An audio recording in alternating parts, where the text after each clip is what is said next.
Good. All right. Yana has the news anchor background in her I know. in her background. I know. You got the beach, but she has the I know, news I anchor got background. the Yeah. All right. We're gonna go live. Okay, here we go.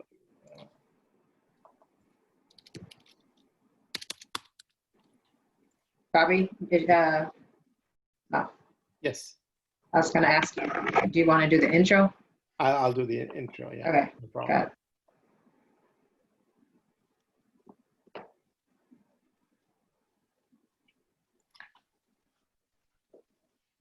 All right. I think we're live on Facebook. Hey, good afternoon, everybody. It's our second deal of the day on this Friday, making up for last week, but really thrilled to have John Azar and of course my partner Yana on our show today. Yeah, a quick introduction for John.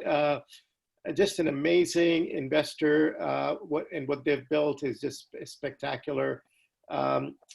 They are focused on apartment buildings. They've grown their portfolio from 90 doors to 6,000 doors now. So John knows a little bit about commercial properties and apartments and everything. So really thrilled to have John on our show today. Yana, you want to take it away with some questions and all that good stuff? Yeah, actually, the first thing I want to do is thank Jerome Myers for the introduction. He did introduce us, and I've been really anticipating this conversation, John, to kind of pick your brain around how you built your portfolio so fast. But first of all, why don't you tell us a little bit about yourself, your background, and how you got started in investing? Yeah, thank you. First, thank you for having me, and thanks, Bobby and Yana, for having me, and definitely thank you for Jerome for the introductions. Yeah. It's it's as big as this world is, commercial real estate and specifically multifamily. It's still very small, and I never cease to amaze me that how small this world is and how many people are just in it, kind of know each other. It's Right. almost like a big family or something. I want to say one thing that you said just a little bit earlier, as far as like the fast growth of how we got from 90 units to 6,000 units. It wasn't. 12 years may seem fast, but it wasn't. Certainly it's not overnight. So for a lot of people, keep that in mind. You don't go from 0 to 60 overnight. It definitely took a lot of diligence, a lot of work, and a lot of endurance to get to that number. My brother Tony obviously started the business in 2008 and grew it to a certain size, and then I joined him later on. It is a family business in its heart to a large extent. My nieces work in the business. Obviously, my brother and I work in the business. We are vertically integrated, so we have a sister company called Capstone Multifamily Group, and that's our property management arm, and that's my nieces run that side of the business. So it is an enterprise that encompasses many facets, and it took us a while to figure things out. It didn't get figured out overnight, that's for sure. So Go ahead. Sorry. Can I just stop you right there? I want to know more about that dynamic. So you mentioned all these family members that are involved in your business. What does every person's role look like? How do you guys work together? Sure. Yeah. So my brother Tony is the CEO of the company, and had started the enterprise in 2008 in multifamily. I run the acquisition part of the company and the sort of the fundraising and the capital structure and the capital placement and part of the due diligence. I mean, both Tony and I and our analysts and underwriters do the acquisition. We all work on acquisitions together, but specifically when it comes to capital and structuring capital, it comes down to a couple of different people. My nieces work on the property management part of the business, so it's a separate company called Capstone Multifamily Group. So even though we are sister companies, we still work under the same roof, and and it helps us. The property management arm really helps the entire organization keep control of its costs, keep control of the people, makes us more agile in making decisions and switching our portfolio, and managing our assets more effectively. So it all sort of has to work together in concert in order for us to manage this portfolio. It doesn't, it takes a village to manage a portfolio like that. So we are lucky to be able to kind of work together under the same business. At what point, just kind of touching on property management, at what point did you decide to start your own property management arm of the business versus outsourcing? So the inflection point for us was probably around 1,500 units or so is when we decided to take property management in-house, between 1,200 and 1,500 units when we got to that size. Really every business in multifamily, and a lot of people have heard me talking about different inflection points in the business.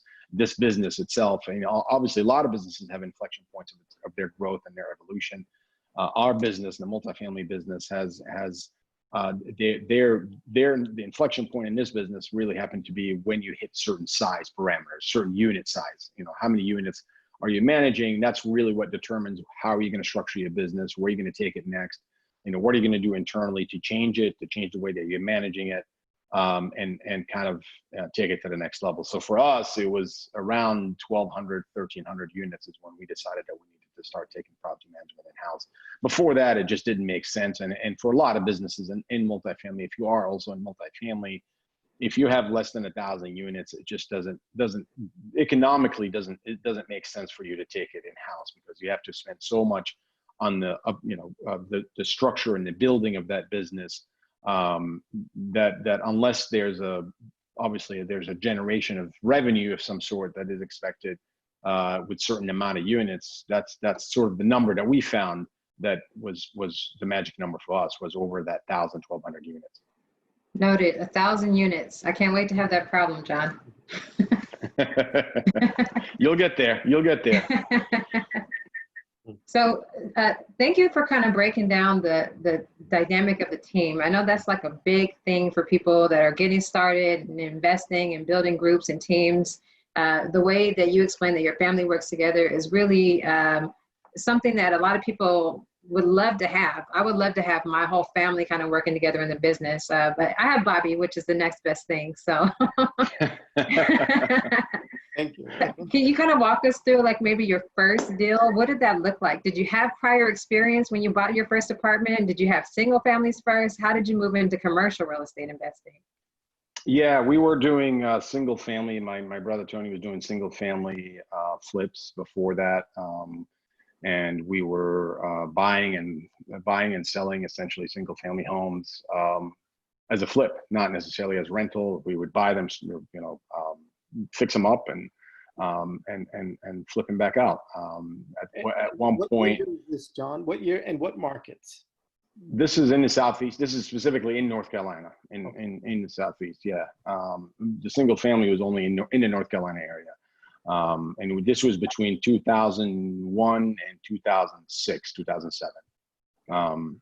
Obviously, very good time to be buying anything. And if you're between that time, and between 2001 to 2000 and 2001 and 2002 and 2006, 2007 was, prime buying opportunities for, again, almost anything. You couldn't go wrong.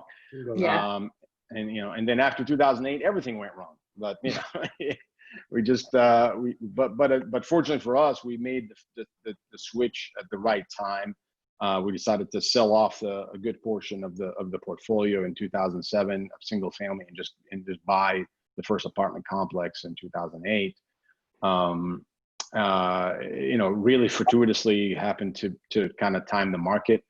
And then from 2008 on, there was a lot of great opportunity. If you were on the buying side, which is what we were, it just happened to hit the market at the right time.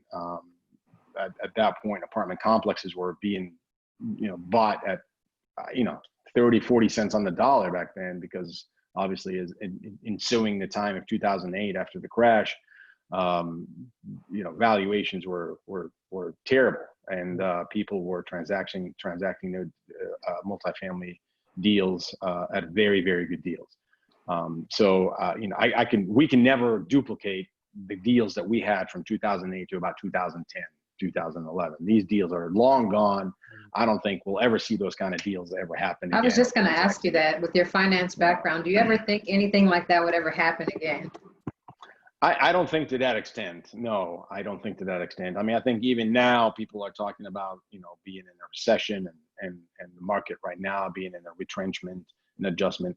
Hey, I think we could be, but we're certainly never going to see what happened. At least not. Never is a strong word. I don't believe we'll see a market like we did in 2008 to 2010, 2011. Just a lot of the market dynamics from that time was completely different from what we're facing now. The leverage, the over leverage, the lack of knowledge about liquidity, the lack of liquidity in the marketplace was completely different back then than it is today. Right now we have a completely different dynamics in the marketplace going on than we did in 2008. We have a glut of liquidity in the marketplace as opposed to 2008. We had none. I mean, so there was no cash back then. Now we have all the cash in the world sitting on the sideline. Yeah. So we are not duplicating what's going on in 2008. John, are your institutional agency lenders, have you had communications with them, because you have so many properties, and I'm sure there's a lot of loans with the banks and institutions? We know that in the residential world, the FHA or the government-backed mortgages, there's some level of cooperation between the homeowner or the landlord and then the bank. Although, so what I'm trying to figure out is how much of a cooperation is there between the institutional lenders on these apartments that you have and you as an operator? Give us some insight into that. What do you mean cooperation? Like, have you had to reach out to them and say, listen, in the event I have a shortfall in my cash flow for the month or for the quarter, are you willing to renegotiate the terms of the loan? I'm assuming you're speaking in terms of COVID-19. Yeah. I mean, in this environment right now that we're going through, not just historically. No. Just specifically during COVID. Yeah. Okay. During COVID, there's been a couple of different options offered by agencies out there. There's been deferment options offered by agencies, meaning mortgage deferment options. You have the option to defer your mortgage 90 days, 120 days. But these deferment programs come with specific tie-ins, so you can't. Obviously, nothing is free in this world, so they're not going to defer them without having you uphold a certain line items, and these are essentially the evictions. So you cannot commence with your evictions as long as you are in the repayment period of that program. And that's really kind of hamstringing a lot of the operators, because if the eviction got lifted in your state or in your area, your hands are still tied if you took one of those deferment program to be able to commence with your eviction program. So in essence, if you are to start, if eviction lifted it back up again, which they did in a lot of areas, or they will starting in July, a lot of the evictions at end of July at least, a lot of the evictions will start to commence. If you took some of those programs and you are in your repayment period, if you have not caught up to date, you cannot institute evictions again in your portfolio, and that's pretty tough. So which means that your portfolio might go 6 months to 9 months without evictions. That's a big gamble that you're taking. That you're gambling that your tenants are gonna be upstanding citizens and just pay you even though they have the ability not to pay you, which is fine. Yeah. But again, human nature dictate that sometimes you're going to have some people that are going to take advantage of that situation. No, Well, in our area, they finally have started some evictions, not everywhere, but in some counties, they're now letting some evictions proceed. It's very slow, but it's starting to happen. And I know some counties in North Carolina and South Carolina have started to turn on, the process for the evictions again, but it's very slow. I'm sure they're backlogged, and yeah. So the double-edged sword is, yes, you can get some forbearance, but you have all these restrictions, so it may not even be worth it to go and take take care, take it, that benefit from the banks. It Yeah. might not be worth it. Yeah, I mean, look, I mean, the best advice is that I have, which is what we've done in our portfolio, is just communicate with your tenants as much as possible. Be helpful, be collaborative with them as much as possible. They know your tenants are smarter than the average bear. They know what's going on out there in the marketplace. They know what kind of laws are out there to protect them. And so, as opposed to you being on the other side of the fence, just kind of work with them. Just say, hey, if you're not able to pay the rent, we're here for you. Let us know. We'd be glad to work with you on some kind of program, some kind of payments program or something like that. Try to keep the relationship great between you and your tenants, because believe me, at the end of the day, whether it's them or the next set of tenants, word is going to get out that you're either a good landlord or bad landlord. Yeah. And people will remember that. So just keep that in mind as you're managing your portfolio, and be more collaborative and more assistant, offer more assistance, and hopefully you'll manage your portfolio to where you'll keep your rate of default to a minimum. I mean, we've been lucky enough in the past couple of months that our rate of default have been vacillating between about, I'd say, 4% or so and 8%, which is great for a portfolio our size. And I don't know what July is going to look like. I don't know what August is going to look like. A lot of federal assistance programs are going to run out in July and August. That $600 a week is going to run out next month. That people are getting. Is that gonna affect tenant payments negatively? I don't know. I mean, and that's the bad part about this market, is we are in fresh territory every day. We're almost like building the plane as we're flying it. I have no insights to tell you that that I won't learn tomorrow. I'm learning what I'm telling you today. Yeah. So whatever assumptions we made in those Excel spreadsheets throw that out of the window. It's all over again. Exactly. I mean, we are. That's what I'm saying. I mean, it seems like every day or every week we're in uncharted territory. So what I know have worked right now may not work next month. And if you ask me next month, everything is great. Everything, everything have worked. How are things going to work in August? I'm going to tell you, I don't know. I don't know if things are going to work in August. Things are going to be completely maybe different in August. So we're just exploring new territory every day. As far as acquisitions, John, are you guys still evaluating deals? How have you changed your underwriting process? What looks different about that? We are still doing it. We're still trying to do acquisitions. We have not done any acquisitions. Our last acquisition was done. We closed on our last deal in February, and since then we have not done a single acquisition. Not because we don't want to, but there's obviously between March and May or June, people had no idea how to even look at evaluating acquisitions, or meaning how to evaluate the financials of apartment complexes. Because obviously the main part of acquisitions, when you acquire an apartment complex, you're going to have to look at the financials, and you're going to have to look at the rent rolls. And the rent rolls and the T12 or the T6, or whatever you are provided with, are going to be impacted by the occupancy and by the payment rate of your tenants. So if your payment rates, your collection rate spikes one month and goes down the next month, and spikes the next month and goes down another month, I mean, how are you going to do an effective, spreadsheeting of that property? You can't. And that's the thing. Between March and May or June,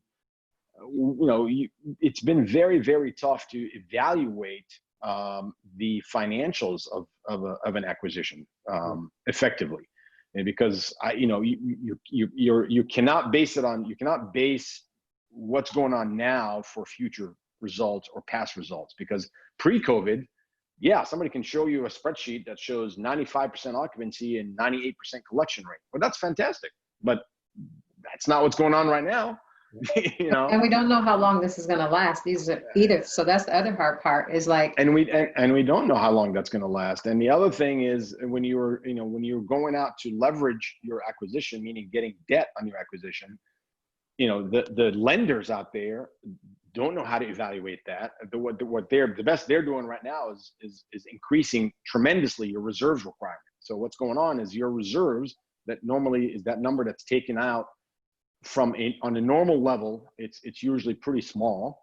That reserve is getting either doubled or tripled based on COVID environment. So instead of a normal reserve of, let's call it $200,000 for a 150 unit complex deal that you're buying, you would have maybe a couple $100,000 reserve.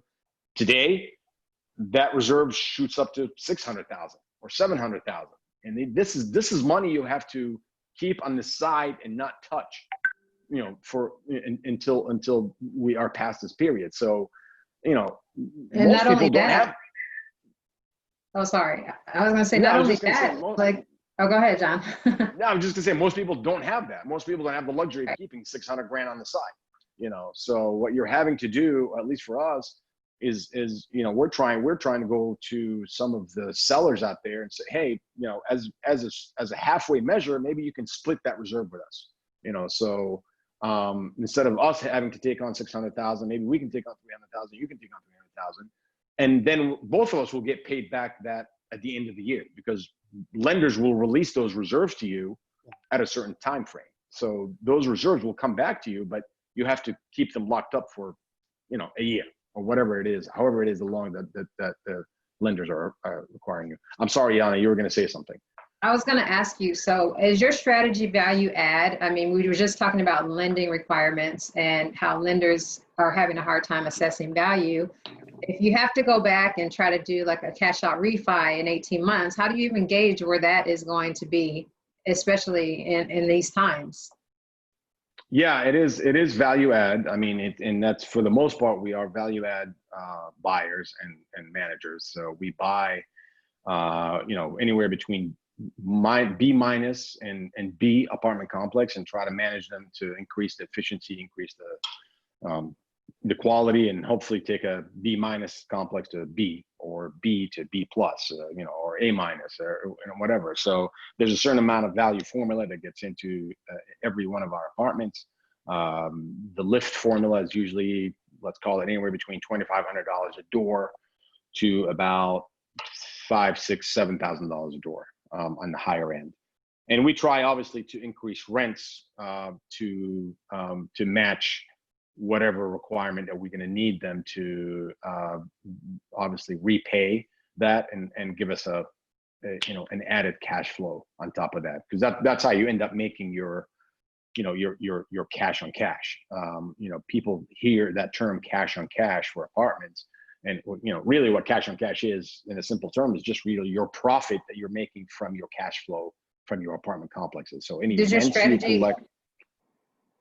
Sorry? Sorry. I was going to say, does your strategy include a cash out refi?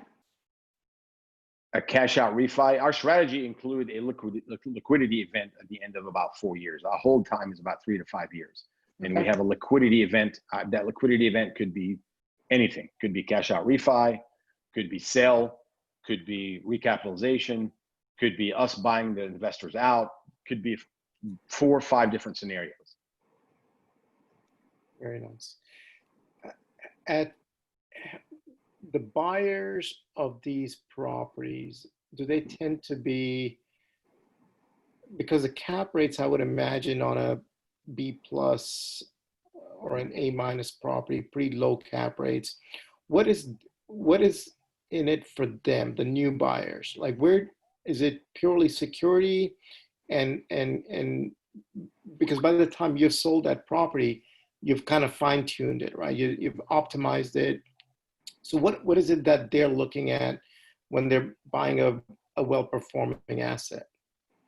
Well, first of all, you still leave, no matter how good you take care of the property, you still have to leave. If you're a value manager, you still have to leave some meat on the bone for the next buyer. Got it. So, we buy all of our assets with the next buyer in mind. So when you buy something today, we kind of reverse engineer it by saying, what do people 5 years from now or 6 years from now are going to want to see out of this asset? And then we walk it back.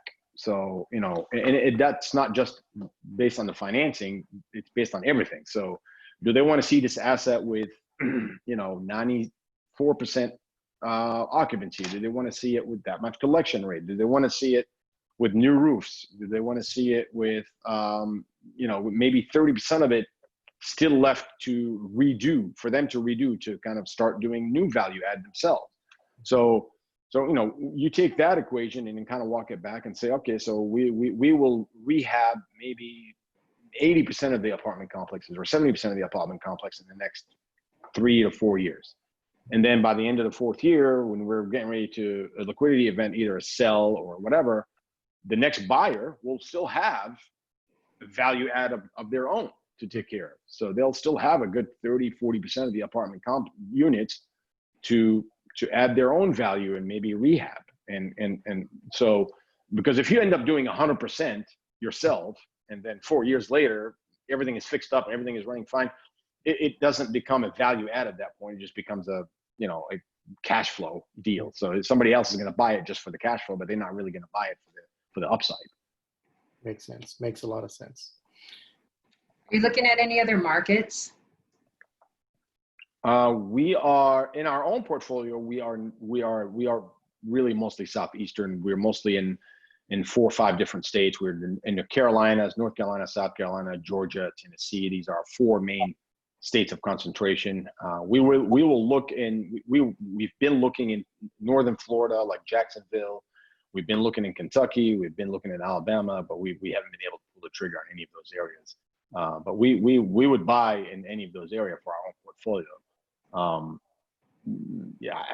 However, if in the fall we're launching a new fund, and that's going to kind of change the equation for us, and where we would look for assets and what sponsors we look for. So that's going to be a national fund in focus, and it's going to be kind of switching the tables around. It's going to take us from being the sponsor, owner, operator to being the capital providers for sponsors like us across the United States. Makes sense. Makes sense. And are there any geographical regions, or I'm assuming you don't invest in like workforce housing, or you're maybe very selective about workforce housing, like going forward, let's say we fast forward 6 months from now, let's say most of the COVID pandemic is behind us. Let's assume that it could be 6 months, it could be 18 months, who knows? What would you be looking for as far as the class of the property, and what kind of geographical preferences? Just give us a sense of what that would look like in your mind. Well, we have been investing in workforce housing. I mean, so we consider, to me, workforce housing is really anything from between C and B. Both C and B are workforce housing. So as long as you're not getting into the A class, luxury housing, you're pretty much in workforce housing. Most of our tenants, the average sort of demographic of our tenants are people who make anywhere between, let's call it, $35,000-$40,000 and $80,000. So that's sort of the parameter of the workforce housing. And it's not affordable housing, but it is workforce housing, and we will continue that strategy even beyond COVID and beyond this getting through the next few months. As far as our own portfolio, we'll probably stick to the Southeast. We might add a couple more states like Florida or Kentucky or Alabama, or maybe even Southern Virginia, but we will stick to our strategy of of value add and workforce housing and Got it. what we're doing. We are starting to buy a lot more. We are starting to look a lot more A-class. So we will add some A-class components to our buying acquisitions as well.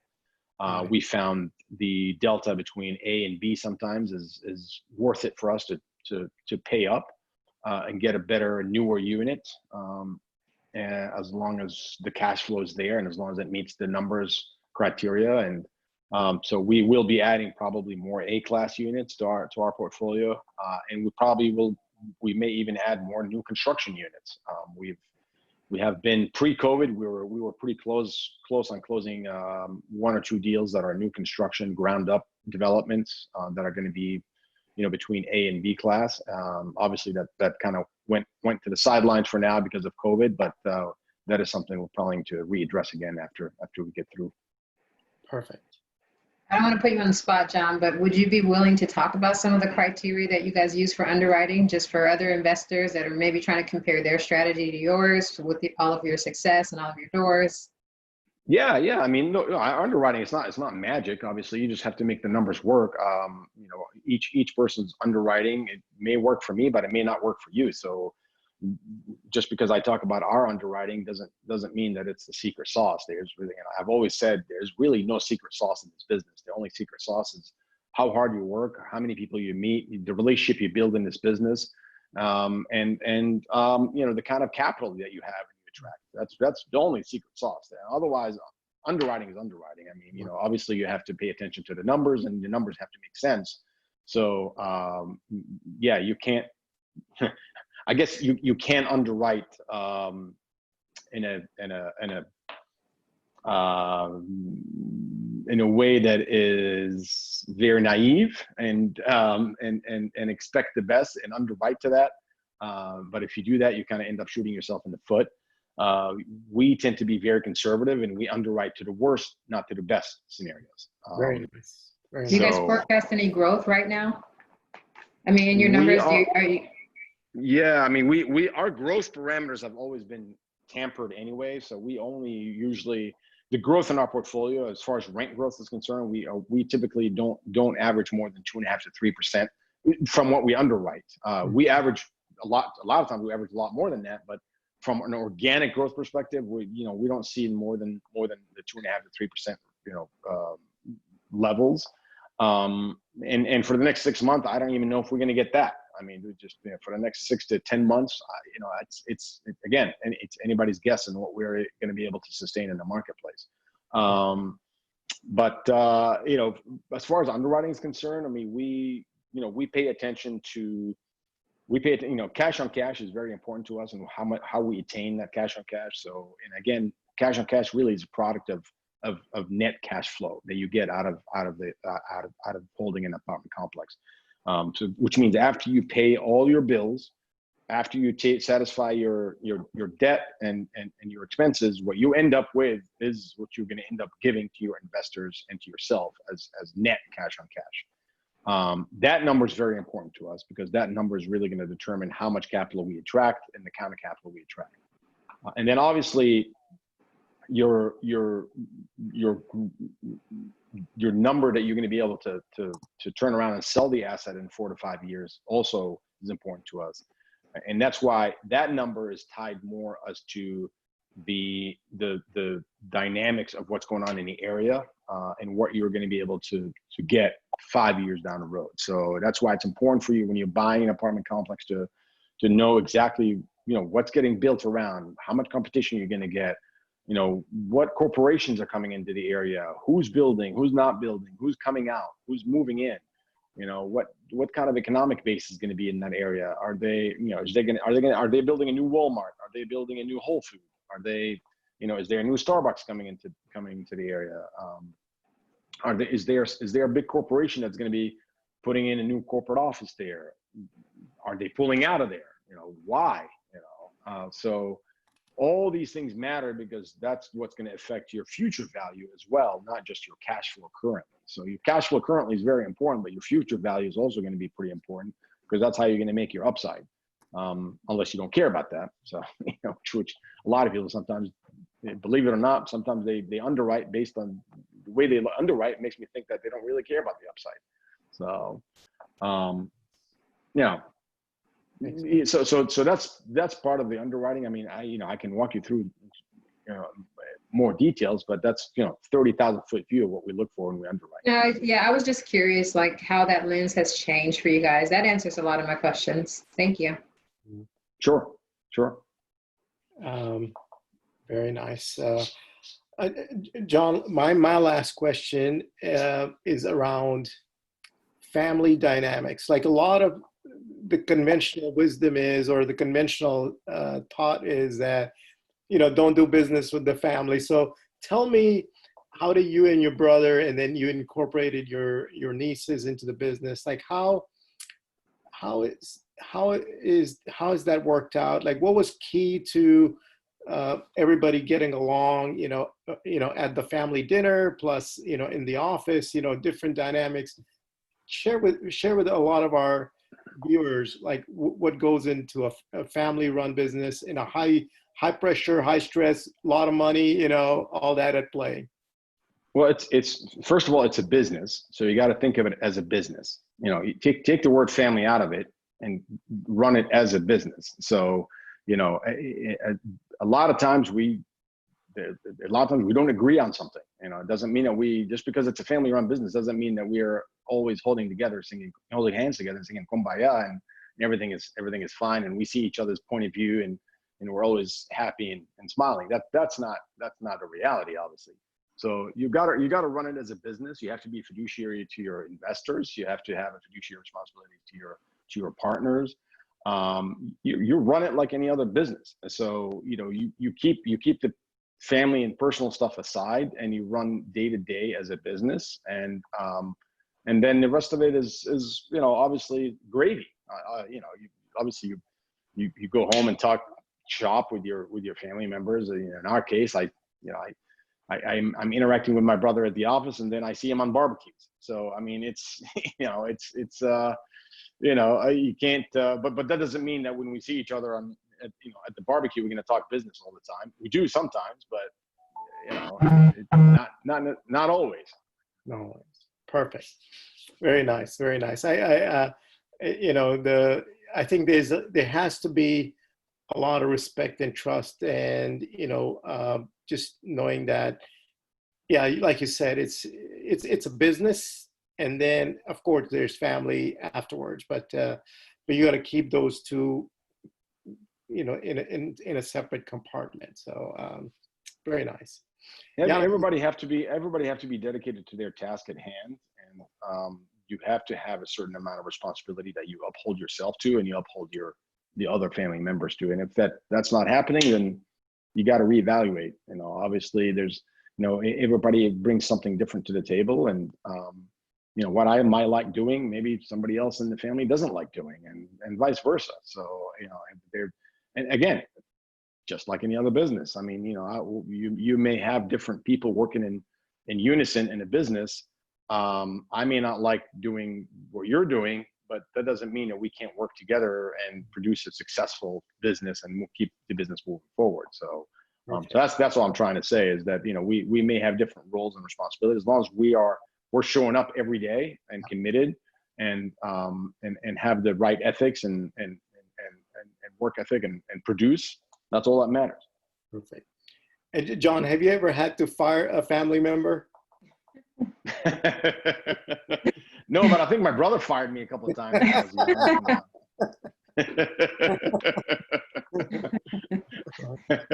Then Thanksgiving can get kind of awkward after that. Yeah, that's all right. Mom will make it better. So it's all good. Good. Thank you for sharing your story, John. This is really inspirational, especially to myself. I think, sometimes I beat myself up that I haven't accomplished the things that I want to accomplish in the timelines that I want. I don't know if you said this earlier on or off camera, but when you reminded me that it didn't happen for you overnight, it just restores my faith that, I'm doing all the right things and eventually I'll be exactly where you are. So that probably resonates with a lot of our viewers too. So I really appreciate you sharing the story. Oh, of course, of course. Yeah, I mean, you're right. Nothing happens overnight. Things take time.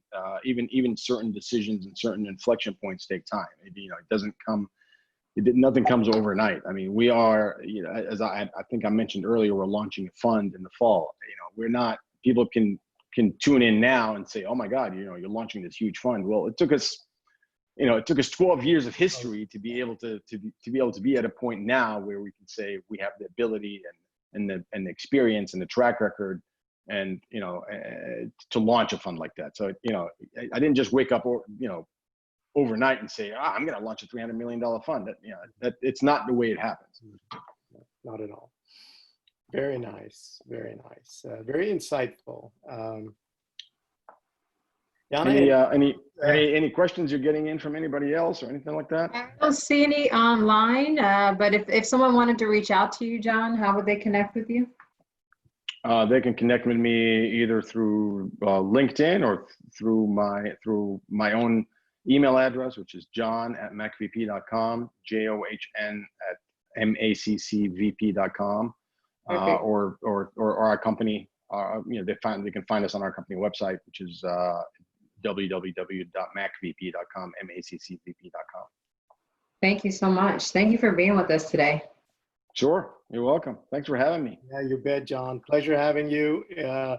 Enjoy the weekend, and I'm sure we'll have you back on here again. Excellent, excellent. Good luck, guys, and I'm sure you're going to do fantastic in the future. Thanks, John. Appreciate it. Thanks, guys. See ya. Bye. Bye.